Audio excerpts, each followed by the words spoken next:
Otep à tous, bien-aimés frères et sœurs. Voici les 4 grands absents du dernier sommet de la CEDEAO au sujet du Niger. Il y a pas seulement, je vois ici et là, je lis, j'entends dans beaucoup de vidéos, d'articles, on parle de 3 grands absents. Macky Sall, Alassane Ouattara et Patrice Talon. Mais il n'y a pas que 3 absents, il y en a 4.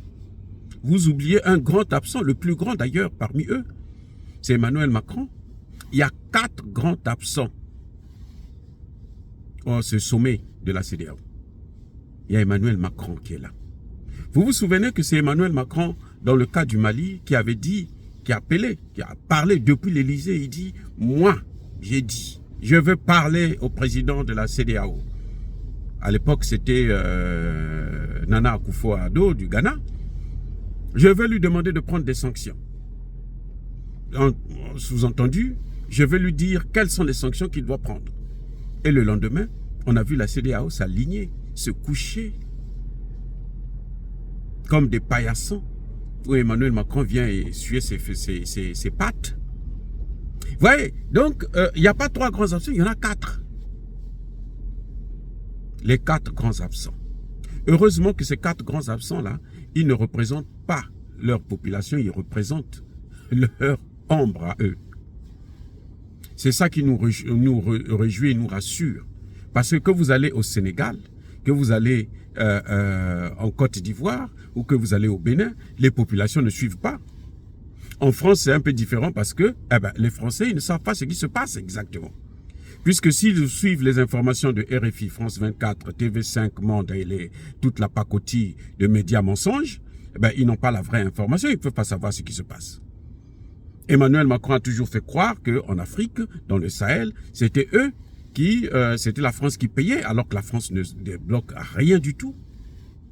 Ce sont les pays qui payent. Le président du Niger l'a dit hier, le président Tiani l'a dit. Pourquoi voulez-vous que le pauvre puisse payer pour le riche?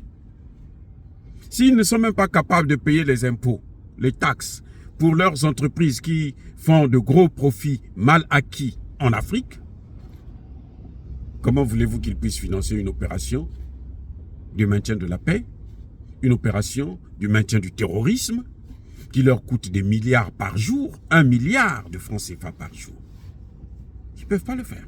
Donc, les médias français ne sont pas informés. Donc, nous, on ne peut pas les compter dans ces populations qui réagissent comme chez nous en Afrique.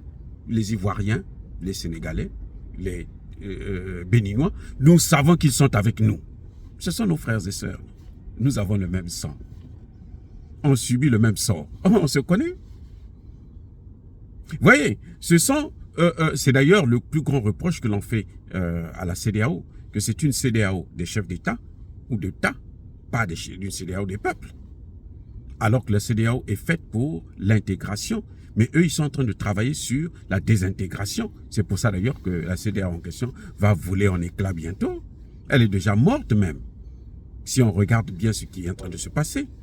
Et l'AES viendra leur donner le dernier coup de marteau pour qu'on puisse les achever. Eh oui, vous voyez, Emmanuel Macron n'est pas venu au sommet de la CEDEAO, c'est son sommet à lui, c'est lui le patron. Emmanuel Macron croit que la France est membre permanent de toutes les institutions africaines, y compris celles qui ne sont pas encore créées. Ouais, c'est terrible. Pour la France, c'est que chaque fois qu'il y a un mouvement qui se crée en Afrique, la France doit avoir sa place là-dessus. Et c'est elle qui doit nous représenter. Donc elle doit, en plus, non seulement elle doit être membre, mais elle doit gouverner, elle doit diriger, elle doit commander, elle doit présider ce mouvement. C'est ainsi qu'elle s'est accaparée de l'Union africaine et de la CEDEAO et de la CEMAC. La CEMAC aussi est pareil. Hein. C'est la même pacotille, la même poubelle. Tous les chefs d'État de la CEMAC là, se plient devant Emmanuel Macron. Regardez comment ça se passe avec le Gabon et le Tchad. Ils se sont tous pliés. Ça fait 10 ans qu'ils réfléchissent sur une monnaie. Ils n'ont jamais trouvé une solution.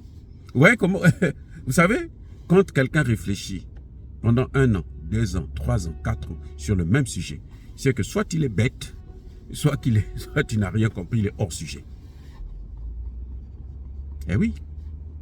La CEMAC, jusqu'aujourd'hui, continue. Ça fait plus de 10 ans qu'ils sont en train de réfléchir sur le franc CFA. Quel est le sort à donner au franc CFA? Est-ce qu'il faut changer de monnaie? Est-ce qu'il faut sortir de cette monnaie? Est-ce que? Et ça pose un problème grave. Donc voilà à peu près ce qui est en train de se passer. Il n'y a pas que 3 membres qui ont brillé par leur absence, caractérisée et notoire, mais il y en a 4. Et c'est ça, ce que nous déplorons. Oh, bien-aimés frères et sœurs, soyez bénis, abondamment bénis par le Dieu des Kémites et par nos ancêtres angélisés.